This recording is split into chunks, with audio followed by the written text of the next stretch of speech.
Empire or Humanity? What the Classroom Didn't Teach Me About the American Empire by Howard Zinn.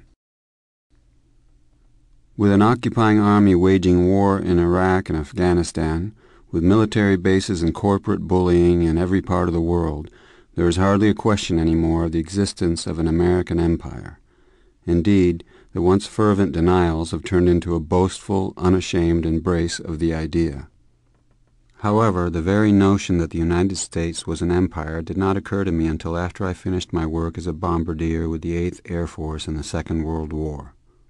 Even as I began to have second thoughts about the purity of the good war, even after being horrified by Hiroshima and Nagasaki, even after rethinking my own bombing of towns in Europe, I still did not put all that together in the context of an American empire. I was conscious, like everyone, of the British Empire and the other imperial powers of Europe, but the United States was not seen in the same way. When, after the war, I went to college under the GI Bill of Rights and took courses in U.S. history, I usually found a chapter in the history text called The Age of Imperialism. It seemed that American imperialism lasted only a relatively few years. I recall the classroom map labeled Western Expansion, which presented the march across the continent as a natural, almost biological phenomenon. That huge acquisition of land called the Louisiana Purchase gave no hint of anything but vacant land acquired, no sense that this territory was occupied by hundreds of Indian tribes that would have to be annihilated or forced from their homes, what we now call ethnic cleansing. That classroom map also had a section to the south and west labeled Mexican Cession. This was a handy euphemism for the aggressive war against Mexico in 1846, in which the United States seized half of that country's land. The term manifest destiny, used at that time, soon of course became more universal. The violent march across the continent, and even the invasion of Cuba, appeared to be within a natural sphere of U.S. interest. But with hardly a pause after Cuba came the invasion of the Philippines, halfway around the world. The word imperialism now seemed a fitting one for U.S. actions.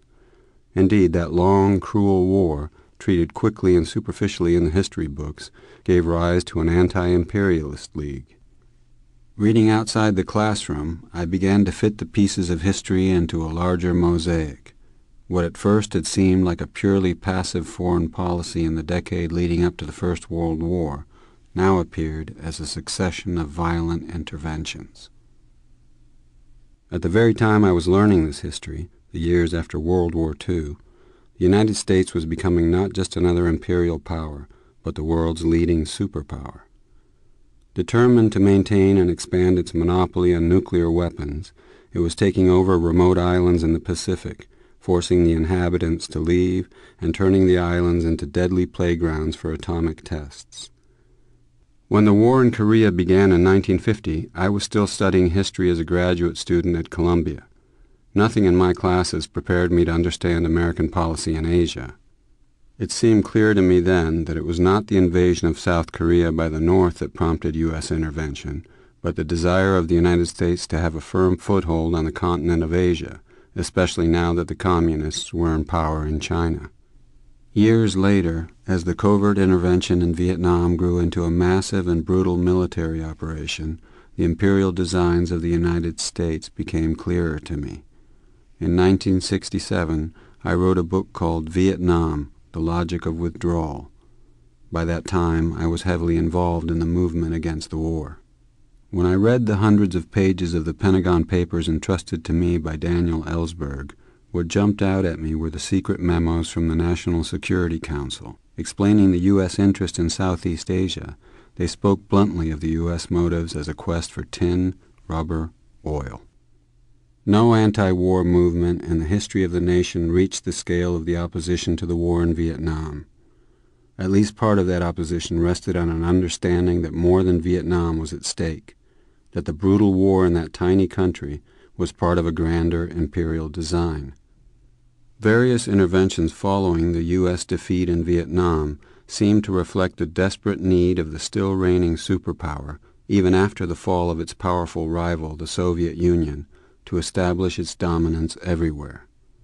Was George Bush Sr. heartsick over Saddam Hussein's seizure of Kuwait, Or was he using that event as an opportunity to move U.S. power firmly into the coveted oil region of the Middle East?